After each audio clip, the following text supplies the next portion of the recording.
Efésios 4, verso 11 diz: E ele mesmo deu uns para apóstolos, e outros para profetas, e outros para evangelistas, pastores e mestres, a fim de, ou querendo, o aperfeiçoamento dos santos, para o desempenho do seu ministério e a edificação do corpo de Cristo, até que todos cheguemos à unidade da fé e ao conhecimento do Filho de Deus, a homem perfeito, à medida da estatura da plenitude de Cristo, a perfeita varonilidade, para que não sejamos mais como meninos, inconstantes, levados ao redor por todo o vento de doutrina, pelo engano dos homens que com astúcia induzem ao erro. Verso 15: Mas seguindo a verdade em amor, cresçamos em tudo naquele que é o cabeça, Cristo, do qual todo o corpo, bem ajustado e ligado pelo auxílio de todas as juntas, segundo a justa operação de cada parte, faz o aumento, cresce, efetua o próprio aumento para a edificação de si mesmo, em amor. Então, há tantos textos na Bíblia que falam sobre crescimento, esse mandato, essa vocação, esse imperativo da fé de viver uma vida em expansão, onde você não cabe mais dentro de você, então você tem que se explorar, se esticar, romper os limites, as fontes interiores e aparecer, se manifestar, dar-se a conhecer. Romanos capítulo 8 fala que todos nós, de maneira conjunta, somos abençoados por todas as coisas que acontecem e elas se tornam cooperadoras do nosso bem, daqueles que foram chamados segundo o seu propósito para crescer com o modelo de Jesus, aquilo que acabamos de ler, a perfeita varonilidade, a estatura do varão perfeito, à medida de Cristo. Então, a Bíblia é repleta de textos que fala sobre o nosso desenvolvimento e fala mesmo sobre o reino de Deus como algo em crescimento. As parábolas do reino estão em Mateus 13, que mostra que o reino de Deus é semelhante a 3 medidas de fermento que leveda a massa, vai crescendo. Ou segundo a menor das sementes, um grão de mostarda, que se torna a maior das hortaliças. Então, o reino de Deus é semelhante ao semeador que saiu a lançar sua semente. E semente fala de algo que é reduzido, é potencial limitado dentro do espaço, e que de repente rompe e começa a mostrar quem de fato é. E nós somos assim, Deus nos deu a vida em pequenas sementes, e nós deveríamos todos explorar o máximo de quem somos, e aparecer nesse mundo com o nosso potencial, mas por vezes nós morremos sem explorar isso, ficamos presos dentro da casca, da crosta. E eu gosto muito da etimologia da palavra desenvolver, desenvolver, é como sair, vir para fora, manifestar-se. Desenvolver é soltar as garras daquilo que ainda nos prende e que impede-nos a expressão de quem de fato somos. Mas Jesus disse: a vocês é dado conhecer os mistérios do reino dos céus.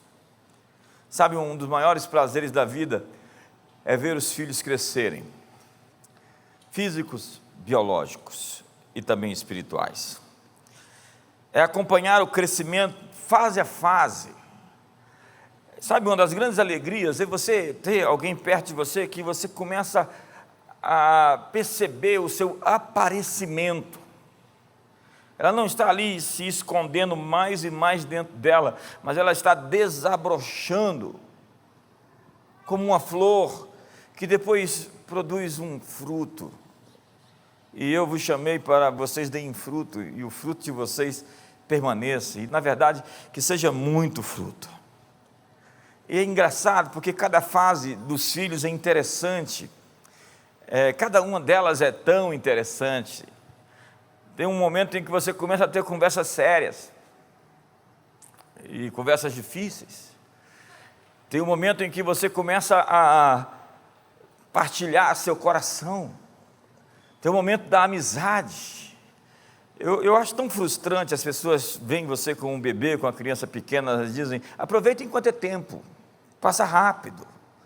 Eu acho que isso provém de corações frustrados, porque cada fase é uma fase interessante, cada fase é uma fase intrigante. Estou aproveitando cada fase, e cada uma delas é especial. Eu realmente acho que essa expressão vem de corações frustrados. A cada fase do crescimento, eu me emociono mais. Da mesma forma, Deus acompanha com alegria o crescimento dos seus filhos. E sem dúvida, Ele não está dizendo, ei, aproveite enquanto é tempo. Porque Ele nos faz crescer, Ele nos fez para crescer. E a maior aberração é um cristão que não cresce. Sabe, alguém que se torna rígido, religioso, legalista, mau. Eu tenho visto pessoas que saíram das trevas e no percurso elas se pervertem por algum motivo. Elas entram num ativismo, a religião se torna uma atividade ao invés de um relacionamento. Elas se perdem no meio das bênçãos que recebe, dos favores divinos que foram alvo. Por algum motivo elas se distorcem, e quando distorce, já não cresce correto, cresce tortamente, então impede o seu pleno potencial de aparecer. Essa coisa tinhosa, malandra, esperta, essa coisa horrível que você começa a perceber em alguns, que perdem a doçura, perdem a ternura, perdem a essência do que de fato é esse filho. E o processo do teknon, que é o bebê, a todos quanto receberam, deu-lhes o poder de serem feitos bebês de Deus, até os neófios, os filhos adolescentes, aqueles filhos infantis ainda, até o ruios, que são os filhos maduros. Se você for ver Romanos capítulo 8, há um jogo de palavras ali que mostra que os filhos de Deus são guiados pelo Espírito Santo de Deus. Mas não é qualquer filho de Deus que é guiado pelo Espírito Santo, é um filho amadurecido, é um filho que tem provado já na sua consciência, e que treinou o seu coração, e que experimentou de testes, e passou, foi aprovado, e agora pode aparecer. Deus está atrás do nosso aparecimento, diz Romanos 8, a criação aguarda a revelação dos ruios, os filhos maduros de Deus. Deus nos fez para crescer. O reino de Deus é semelhante ao fermento, à semente de mostarda, ao semeador que saiu a jogar semente, ao homem que semeou o trigo e veio o inimigo e semeou o joio, ao pescador que pegou peixes bons e peixes maus, os cabritos e as ovelhas. Maturidade tem a ver com aquilo que nos tornamos. A maior obra da nossa vida é o nosso caráter final quando morrermos. É o que conseguimos alcançar até o final dessa vida. Eu por vezes me olho no espelho e pergunto, gosto do que vejo? E não estou falando esteticamente, estou me confrontando, estou me inquirindo, estou pensando sobre quem que eu estou me tornando a cada decisão, a cada escolha que eu faço. O reino de Deus é como a semente de mostarda, a menor de todas as sementes, mas que depois cresce, se torna maior de todas as hortaliças, e vêm os pássaros e fazem ninhos entre as suas folhas. Nós somos maduros quando nos tornamos um lugar de refúgio. Convém que os homens vos vejam como ministros, dispenseiros da graça de Deus. As pessoas deveriam olhar para nós e sentir segurança. No meio desse mundo temeroso, as pessoas deveriam ver uma igreja corajosa. As pessoas deveriam olhar para nós e se sentir edificadas, fortalecidas, sentir que nós estamos como o Monte Sião, que não se abala, mas permanece para sempre. Então vieram as aves dos céus para se aninhar à sua sombra.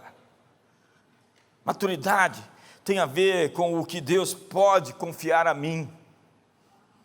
Eu tenho visto Deus confiando a pessoas coisas. Nós temos um ministério de enviar pessoas para setores chaves e estratégicos. E por vezes nós enviamos pessoas e essas pessoas se perdem onde chegam. Elas pegaram algo tão pequeno que, se você medir com a geografia de Deus, com a eternidade, com os parâmetros da bênção que Deus tem para derramar, essas pessoas simplesmente se afogaram na piscina das crianças, porque foi isso que Deus deu para elas, águas rasas, e eles não sabem ainda o que Deus tem para lhes entregar, então começam a se tornar orgulhosos, arrogantes, porque receberam tão pouco, tão pouco. É incrível como as pessoas se desviam por tão pouco. O que Deus pode me entregar? Quanto é muito dinheiro para você? Muito dinheiro para você é o quanto isso pode te afastar de Deus. Maturidade tem a ver com as coisas que Ele pode me entregar. Sabe, eu não posso dar para minha filha de 8 anos um talão de cheques, ou um cartão de crédito ilimitado, ou as chaves do meu carro e dizer: filha, vai lá dar uma volta. Essas coisas não são ruins, mas elas precisam ficar fora do alcance de crianças. Medicamentos são bons, mas tem que ficar fora do alcance de crianças. Existem coisas boas que tem que ficar fora do alcance de algumas pessoas. Eu realmente oro para que Deus não abençoe alguns com algumas coisas, porque isso vai fazer elas se perder.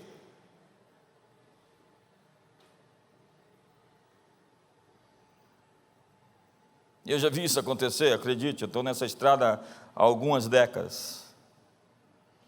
Enquanto não crescermos, não poderemos ter as coisas que Deus preparou para nós. Isso está escrito na Bíblia, em Gálatas capítulo 4. Olha o texto. Digo, pois, que todo o tempo que o herdeiro é menino, em nada difere do servo, ainda que seja o senhor de tudo, mas está debaixo de tutores e curadores até o tempo determinado do pai. O herdeiro, enquanto menino, não difere em nada do escravo, porque ele não pode receber sua herança, porque ainda é menino. Há muitos de nós que ainda são meninos, que ainda são crianças, infantis. Paulo está com essa bronca com a igreja de Corinto. Ele diz: embora vocês podendo ser maduros, vocês ainda são infantis. Eu quisera vos dar carne para comer, mas vocês têm que tomar leite, porque havendo entre vós intrigas, brigas, rixas, divisões, não é que sois carnais.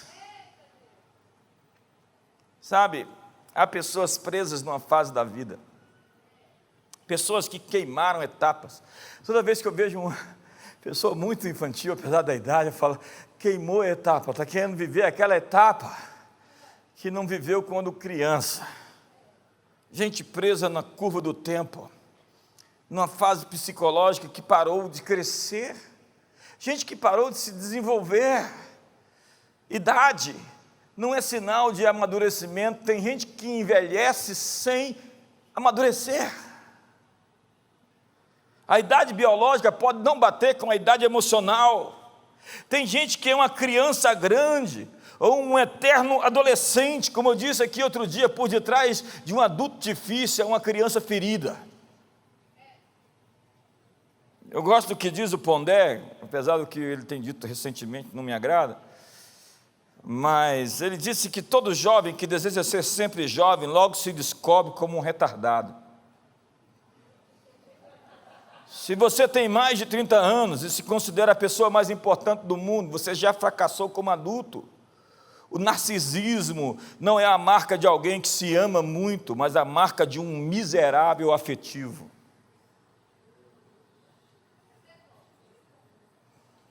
Eu quero dizer uma palavra para os pais hoje. Dizia-se que na adolescência acontece o que se chama de segundo parto. a mudança de voz nos garotos, eles começam a falar grosso. A primeira menstruação nas meninas, viraram mulheres. A busca da identidade própria, onde a pessoa procura ser original e pertencer a um determinado grupo. A questão crítica na formação é o afeto, é o amor. Quando famintos de amor ou preteridos, nós buscamos amor em qualquer coisa que se pareça com ele. Mas o meu ponto hoje não é a carência, mas o excesso. Quando proteção e permissão vazam para fazer o que eles quiserem, deixar os filhos sem regras ou sem disciplina. O garoto, então, faz cara de coitadinho para os pais, de menor carente, de mendigo, a fim de controlar tiranicamente a família. Carinho tem limites. Desenvolvemos tiranos que fazem de suas vontades obrigações. Atendê-lo é obrigação de todos e não existe demonstração nenhuma de gratidão. Então criamos seres ingratos, que não sabem dizer obrigado e que só esperam que se faça por eles tudo que podemos e não podemos. Daí geramos aquilo que chamamos de a geração eu me acho. Tem gente que não pode brincar de pique-esconde, porque ele se acha. Filhos mal acostumados são incapazes de suportar frustrações. Cuidado com pessoas que não conseguem ouvir um não. Não conseguem ser limitados, restringidos, confrontados em algum limite. Eles acham que a autoridade é uma coisa abusiva. Mas o pior disso tudo é que gente inconsequente vai ter que ser disciplinado pelas consequências. E o carinho dos pais, o excesso dos pais, não será dado nas ruas. Antes, se tirassem notas ruins, os filhos deveriam ir para casa estudar mais. Agora os pais vão tomar satisfação com o professor. Como se eu deu nota ruim para o meu filho? Se eles recebem críticas no trabalho, é porque o chefe tem inveja do frescor do seu talento. Se não são promovidos em pouco tempo, a empresa foi injusta em reconhecer o meu valor. Temos pessoas com dificuldades em aceitar críticas. As tarefas que não estão à sua altura. Se acham perseguidos, com ego inflado e hipersensíveis, são narcisistas educados. Eu tenho medo de gente muito educada. Eu não tenho medo de demônio raivoso que grita, que briga, de gadareno. Mas o demônio encorpado, assim, sedutor, o tipo do Judas, né, que ninguém identifica, anda 3 anos e meio com um sujeito, ele está ali do lado de Jesus, faz os milagres e ninguém sabe de fato quem aquele sujeito vai se tornar, as escolhas que ele vai fazer. Judas parece bonzinho, ele tem uma fachada. Augusto Cury disse que num processo seletivo de contratação para um emprego, Judas seria realmente o escolhido, porque ele era dissimulado, falso. Senhoras e senhores, os pais precisam lidar com a delinquência dos filhos. Filhos eternamente dependentes são inconsequentes.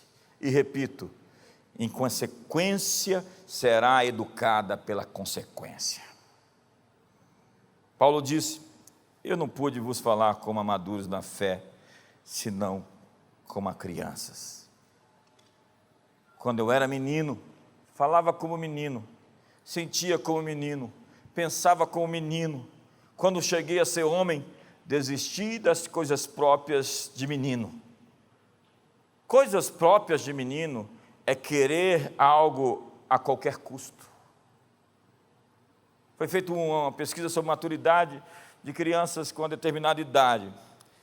E se dava a ela 5 pirulitos, se ela quisesse receber agora, ou se dava um saco de pirulitos para ela, se ela quisesse receber um dia depois. As crianças menos maduras, mais novinhas, queriam sempre os seus 5 pirulitos agora. As mais maduras disseram: eu posso esperar um dia. Ei, eu vim aqui essa manhã dizer: você pode esperar um dia, você pode esperar um ano, você pode esperar uma década, você tem tempo para esperar, para chegar lá em cima e não precisar descer outra vez.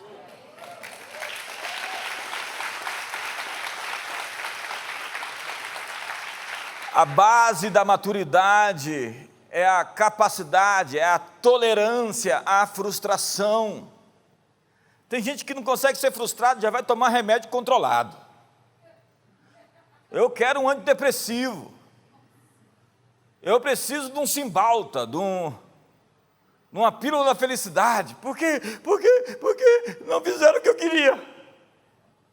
Não saiu do jeito que eu queria. E aí, não saiu, e muitas vezes não vai sair do jeito que você quer. Então vamos à luta de novo, vamos outra vez, vamos insistir, vamos pagar o preço, vamos fazer de novo, vamos fazer direito, vamos fazer outra vez.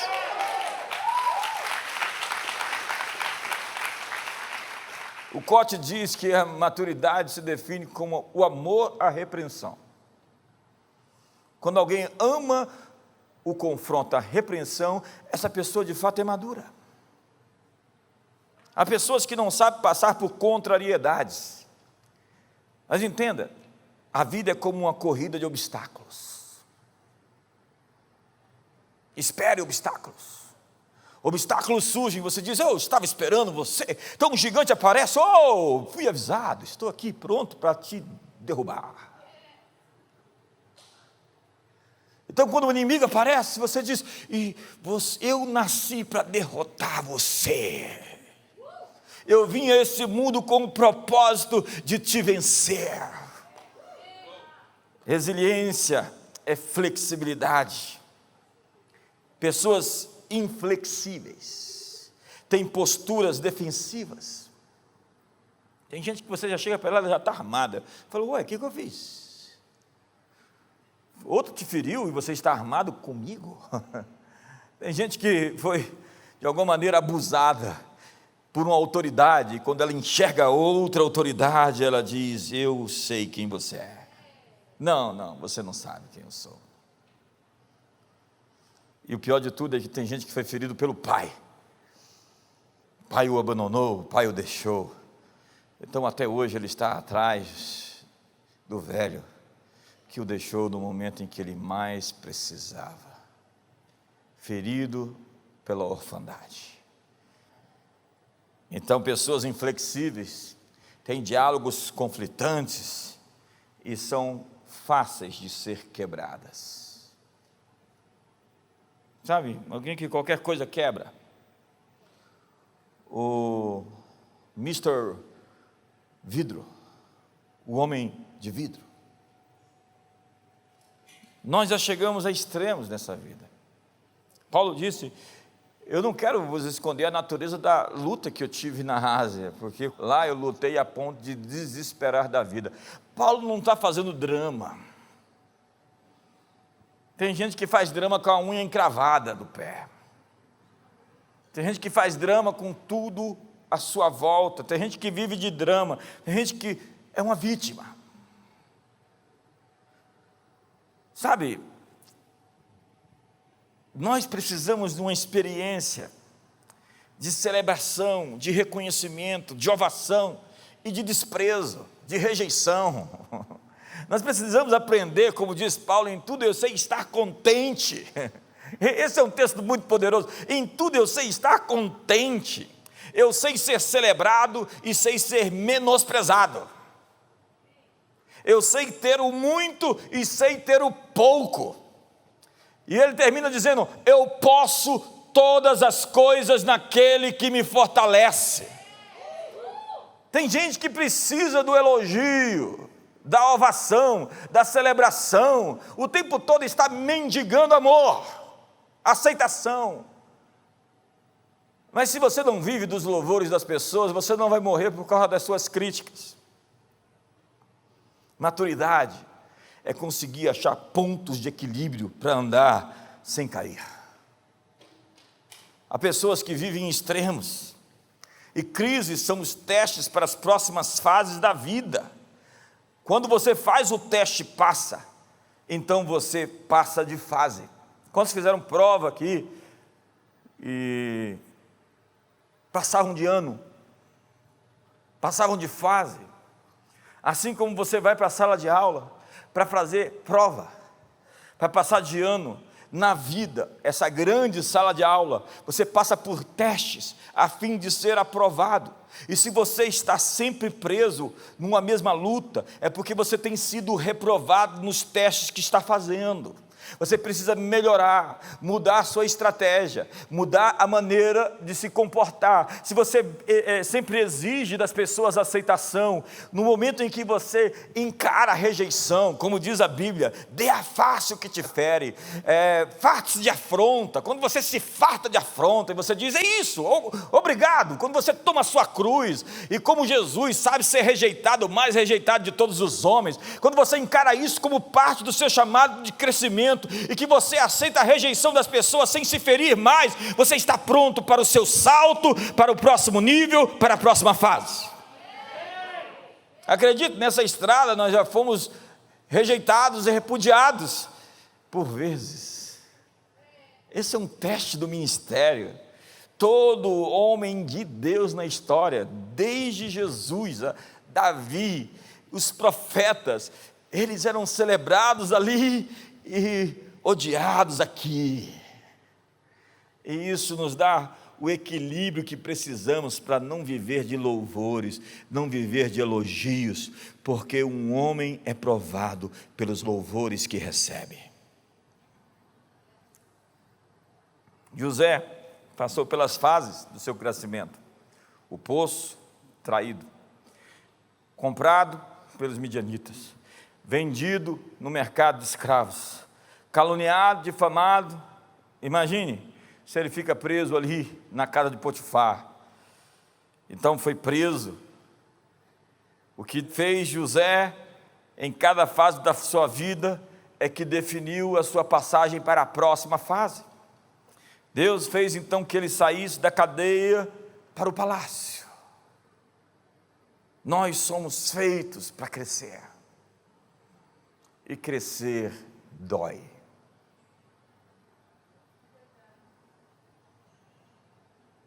Às vezes as crianças de cara falam, estou com as dores aqui. Eu falo, é dor de crescimento, é o tal do estirão. Para crescer dói. Você está ali, ao inclusive, 9 meses dentro do útero, tudo pago, não se preocupa com nada. De repente, abre-se as comportas da vida e você tem que vir para o mundo. Ali estava melhor. Agora você tem que se acostumar a esse novo ambiente. E aí você vai desmamar. Quantos já desmamaram aqui? Alguns não. Quantos já desachupetaram aqui? Alguns ainda carregam a chupeta dentro da bolsa, do bolso. Qualquer coisinha já recorre à chupetinha. Ai, nenenzinho. Tem gente que ainda bate o pezinho e fica assim. Faz biquinho e fica assim. Incrível quando são os casais, né? O marido e a esposa. E aí fica assim durante dias. Aí fica tendo pesadelo à noite. Ele diz, não se põe o sol sobre a vossa ira. Quer dizer o seguinte, resolva antes de dormir. Porque se você dormir com isso, vai digerir mal. E depois vai dizer que teve revelação, mas foi revelamento. Porque o diabo dorme com você. Quando você está amargurado, ressentido, cheio de ofensas, o diabo vai lá e encontra um cantinho e fica do seu lado. Oi. Você fala, oi.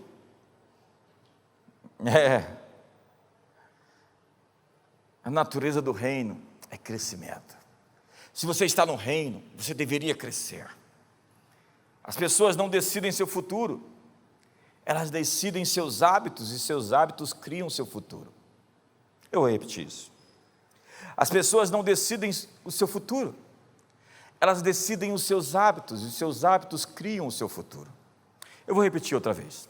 As pessoas não decidem o seu futuro, elas decidem sobre os seus hábitos, e os seus hábitos criam o seu futuro.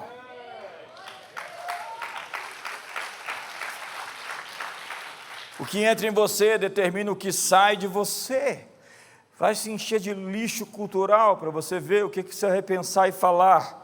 O que você ouve determina o que você sente. A fé vem pelo ouvir, e ouvir pela palavra. As pessoas dizem, me ajuda, eu não estou tendo fé. A fé vem pelo ouvir a palavra de Deus. Você tem que ouvir a palavra de Deus, você tem que ler a palavra de Deus, você tem que se encher da palavra de Deus. Colossenses 3,16, habite ricamente em vós a palavra de Cristo. Se espremer você, se apertar você, o que sai é o que está lá dentro.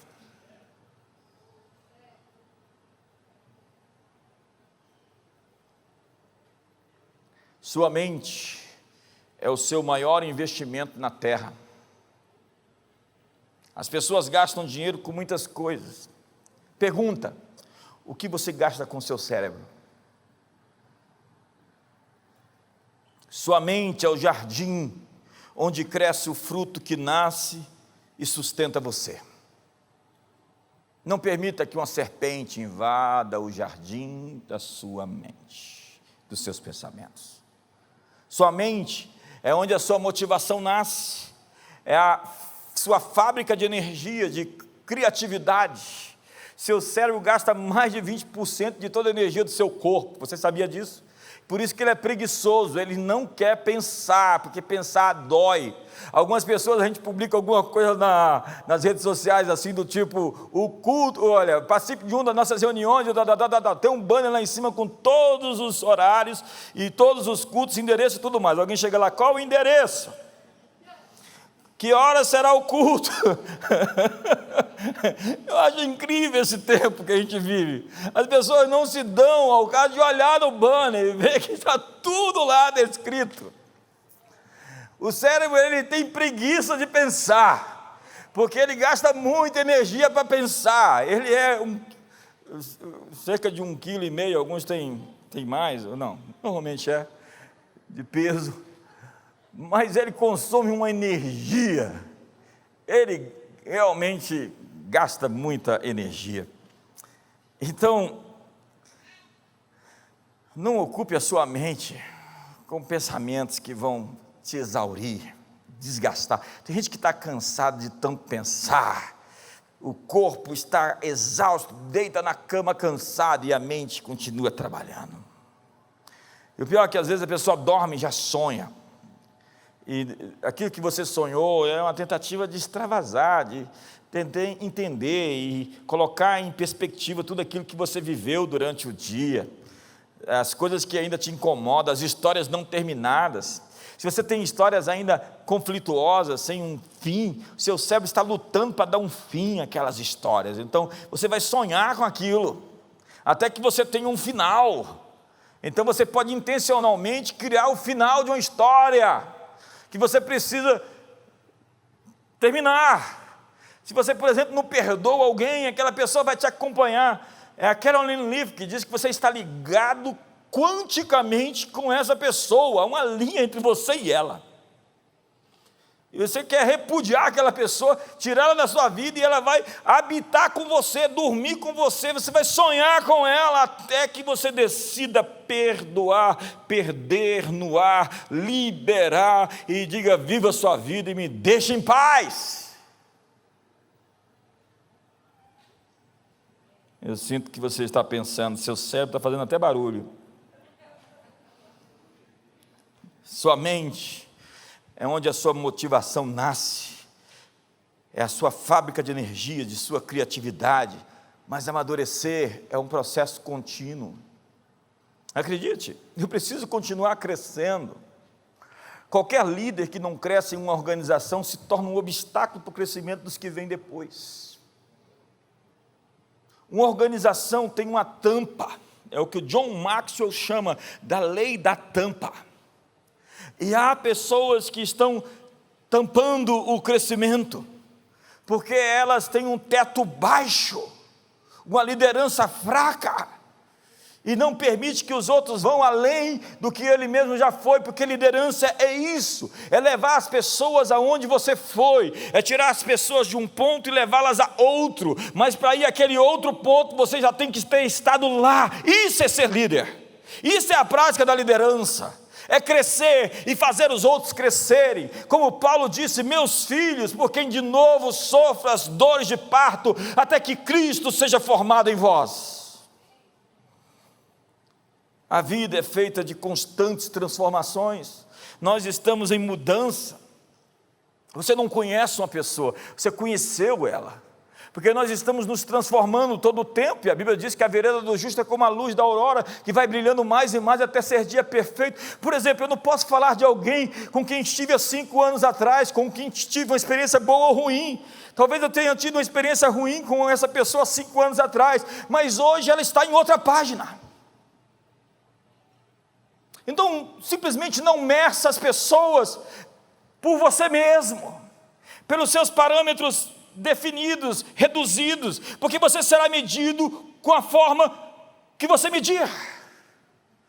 Então, dê a possibilidade de que aquela pessoa, que você teve aquela experiência X, está vivendo uma outra história hoje, ela está em outra página diferente daquela que você a encontrou. Eu acho engraçado gente que estudou com você lá na faculdade, ou lá na segunda série, do 2º grau, ela olha para você e fala: eu te conheço. Eu falo: não conheço. Simplesmente vocês não sabem quem eu me tornei, em quem estou me tornando. Há pessoas que conhecem você pelo seu passado, quem você foi. Há pessoas que conhecem você pelo seu presente, quem você é agora. Há pessoas que conhecem você pelo seu futuro, em quem você vai se tornar. Junte-se às últimas.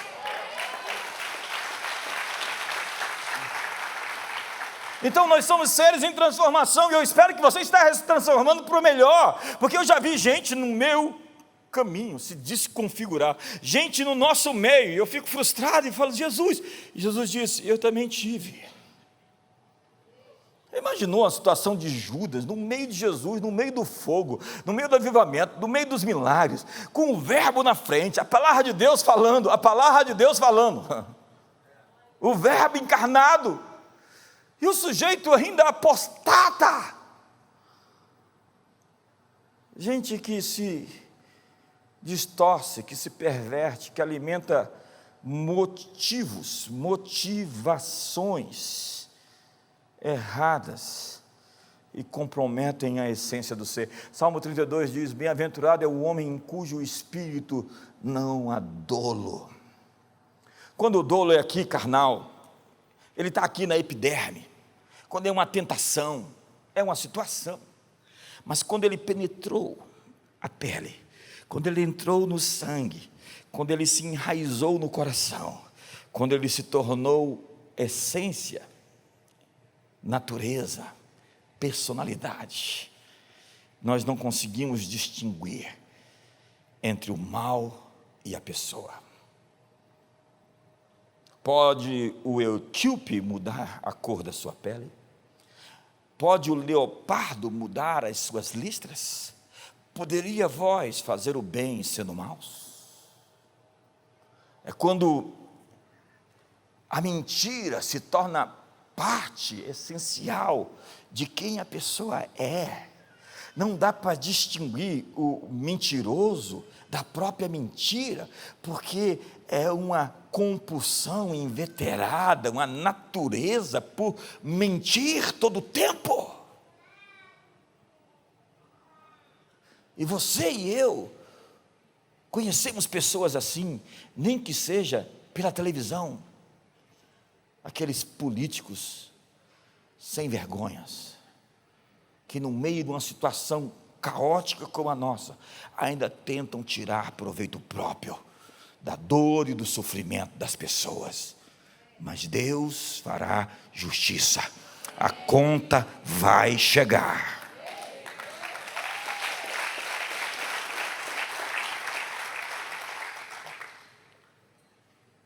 Metanoia não é simplesmente memorizar as Escrituras e ficar respondendo com textos bíblicos. Na verdade, eu tenho medo de gente que tem texto bíblico para tudo, e que ele até muda a voz na hora, ele se transforma, porque a Bíblia diz.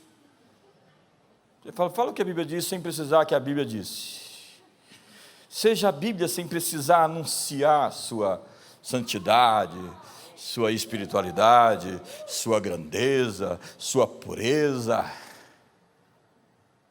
A verdade é que maturidade não se define por conhecimento bíblico.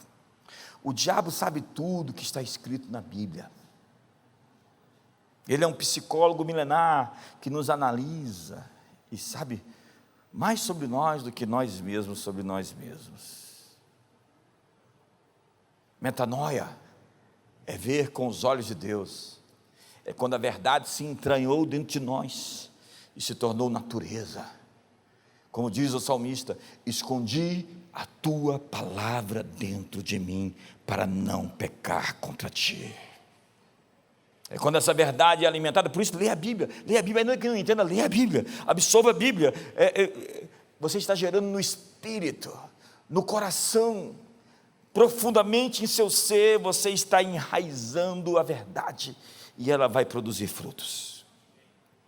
Há pessoas que desenvolveram o intelecto, mas são crianças nas emoções. Há pessoas maduras em trabalho e em profissão, e que são completamente imaturas em relacionamentos. Maturidade tem a ver com relacionamentos, porque a comunhão te fere e a comunhão te sara. Se você foi machucado, seja bem-vindo ao mundo dos mortais. Se você foi decepcionado e frustrado, seja bem-vindo ao mundo dos homens. Debaixo desse céu não existe estrutura ou instituição ou pessoas perfeitas. A igreja é imperfeita porque tem pessoas imperfeitas. Deve ser proibido entrar por aquelas portas pessoas perfeitas, porque pessoas perfeitas são mentirosas, elas não existem, e elas vão exigir um padrão de perfeição dos outros, onde não existe concessão para erros.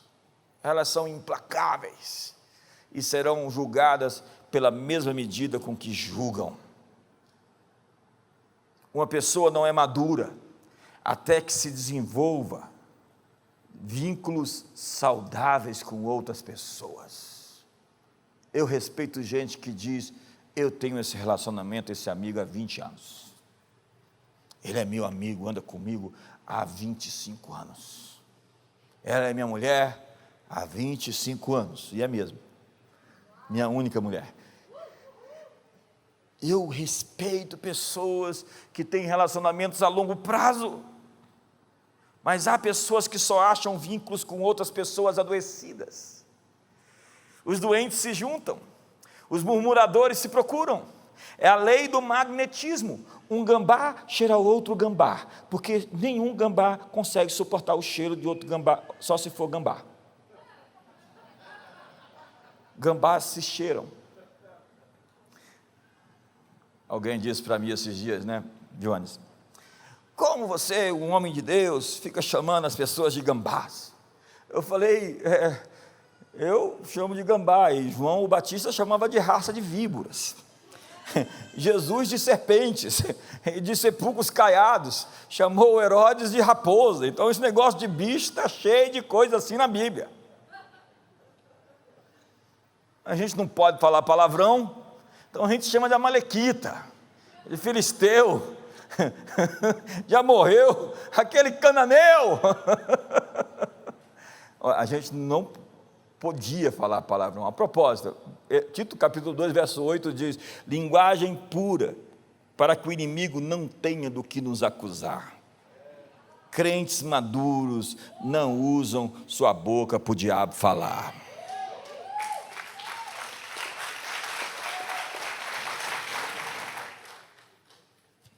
Mas você pode conhecer toda a Bíblia e ainda assim ser imaturo.